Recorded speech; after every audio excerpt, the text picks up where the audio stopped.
up and I got on the stretcher. The whole time my eyes are closed. I couldn't see anything. I thought I was gonna die. I thought I was gonna pass out, but somehow I got on the stretcher. And I remember them asking me in front of like 300 people, because there were like 300 people in the area I was working in.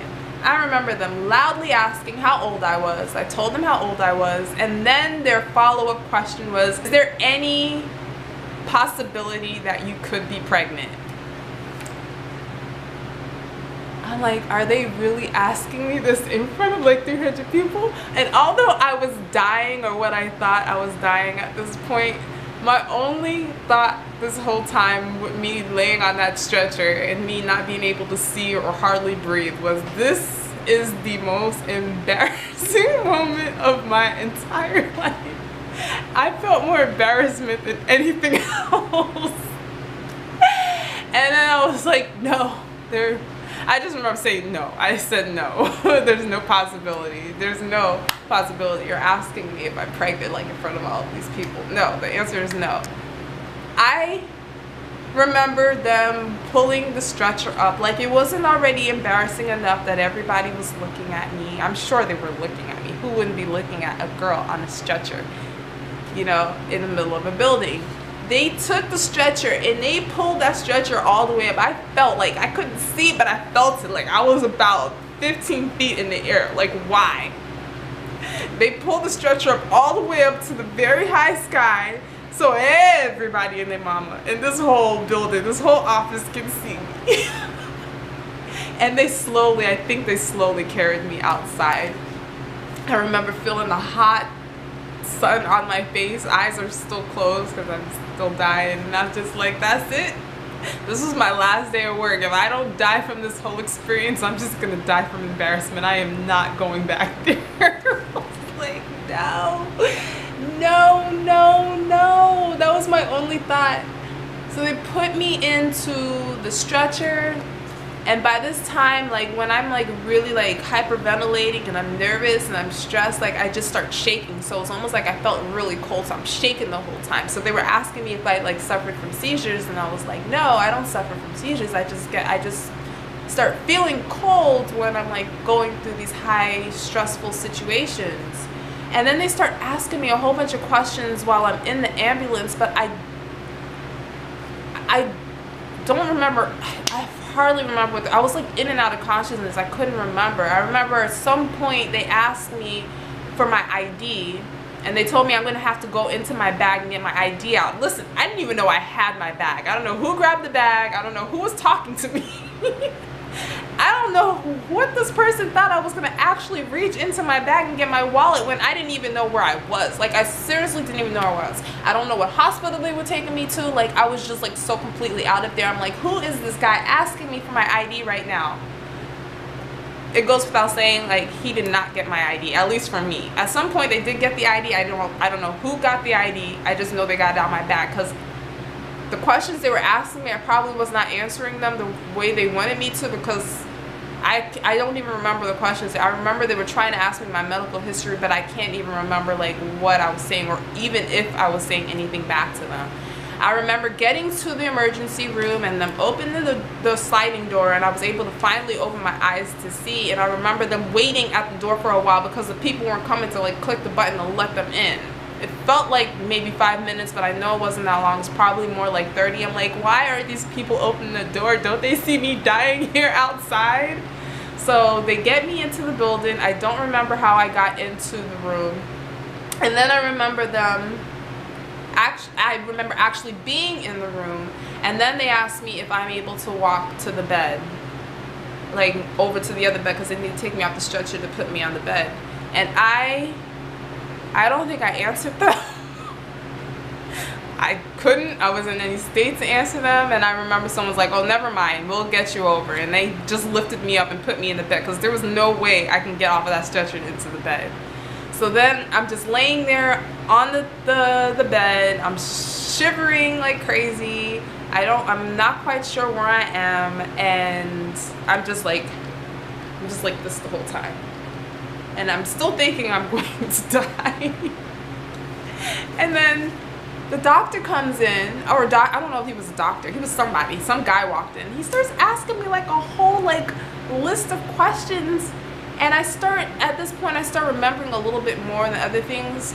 I remember them asking me if I've ever been to this hospital before, and I said yes, but I have never been to the hospital. I don't know why I said yes. I was thinking of another hospital again. I wasn't all the way there.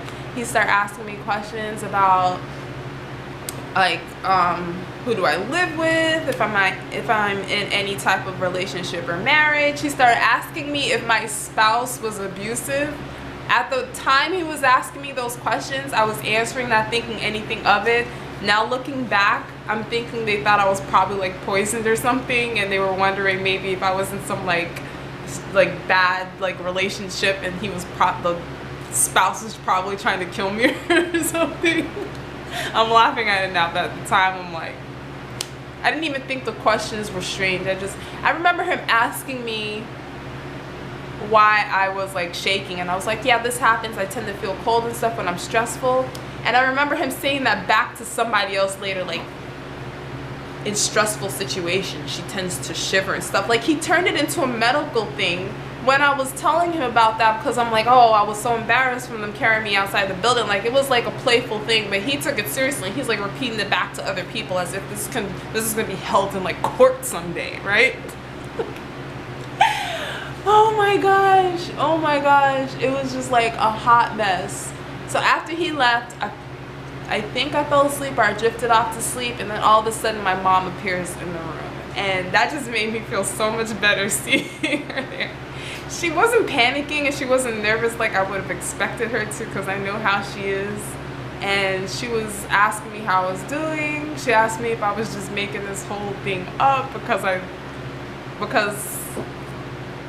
guess I looked fine. I was telling her like a little bit of the experience I had. I told her I didn't remember most of it, but I remembered like little bits and pieces. And she stayed there with me, and she talked to me, and I started feeling a little better. The doctor finally came in and he checked me. He checked my ear. He said that it looked like my right ear was a little swollen. So he didn't say right away that he thought it was vertigo, but at that point everybody had pretty much figured out what I had. If you guys don't know what vertigo is, it's something that causes you to be extremely fatigued and dizzy. It's typically due to air infections or something with the air. It kind of throws off your balance between like the nerves and stuff going from your brain and to like your vision and everything. So it kind of like screws everything up and it makes you feel dizzy. That's kind of what it is. You can find out more about it just by clicking vertigo on Google. You can see what it's about. They ran all of my tests. They said everything came back great. They said my heart was great. They said my blood was great. They wanted me to take a urine sample. And I had to get up out of the bed to go and like pee in a cup. I remember not being able to hardly move. My sweet mom was there for me, and she walked me across the hallway to pee in this cup. And it took like 10 minutes for me to get from the bed to like literally like right across the hall to the bathroom to pee in that cup. And after that happened, after everything happened, they didn't even check it, because I guess all my other tests came back great. They didn't even take their urine, whatever. So stayed there for a while. Then the doctor finally came back in, and he said, he's like, it seems like you have a case of vertigo.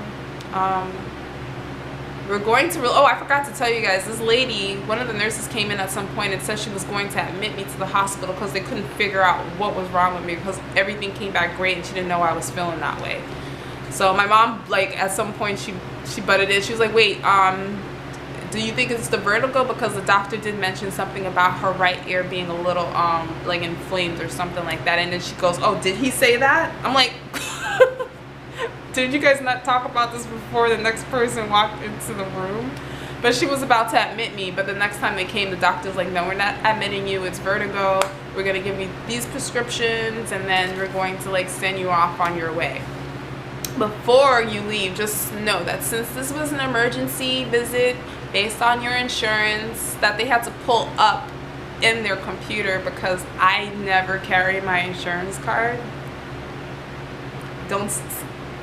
I don't want to hear the judgment. Sue me. I don't carry my insurance card. I don't know why. I know better now, but they told me that the co-payment was going to be $500. I had to pay $500 for this co-payment to the hospital. I was not expecting any of this to go down. All I wanted to do was just come into work, do my overtime, get that overtime pay, and go home. It did not work out that way. Oh, and I forgot to tell you, my boss, my manager actually showed up to the hospital too to visit me like a couple hours in. It was so funny because there's a lot of stuff I'm missing. When he first came into the room and he was introducing himself to my mom, but he didn't know who my mom was, although he's the one that apparently called her. He called her and he knew she was coming, but he looked at her and he wasn't sure that she was actually my mom, because most people always confuse or always confuse me and my mom for like being sisters because she looks way younger than she is. So he looked at her and he's like, did I talk to you over the phone? Like he was like, so like, did I? And then she goes, yes, I'm the mom. He's like, okay, yes. It's like, I called and I talked to you to let you know that she was okay. And he looked at me, he's like, that other person you told me to leave a mess to call, like I left a message, but I haven't heard back from them yet. I was like, it's okay. I was like, my mom is here, so that's really good. I remember one of the nurses too, she came in too, and she looked over at my mom while she was sitting there. She asked, she's like, she goes, and this is, and I'm like, who else would it be? And then I was like, that's my mom. And then she goes, oh, she's like, your mom. She's like, I wasn't sure. She looks like your sister. It happens all the time. I thought that was so funny, like the look on her face, like she was just so confused. Both of them were really confused that she was my mom. Well, yeah, she's my mom. She's not my sister. So yeah, besides that, I'm getting sidetracked. So yeah, my manager came, he told me that there's still overtime when I'm ready for it. I told him I was ready to go back and get those, to do those emails. My mom was like, no, you're not going there now. You're sick, like stay here and just not be sick, like heal yourself. I was like, okay. So yeah, that's what I did. So they discharged me and I left the hospital and I had to go and pick up my prescriptions and stuff at the store. Mind you, I still don't have my card, my prescription card. I remember I slept from like 1 o'clock that afternoon until like 10 o'clock that night, and I pretty much slept the whole entire weekend. Like I slept from 1 to 10. I think I took a shower and I went back to bed. I woke up like 8 o'clock the next morning. I had X drive me to get my car at work because I left it there the day before, and then I took my dog to the vet, and I came back home at like 10 o'clock, and I slept from like 10 o'clock that morning until like 8 o'clock that night.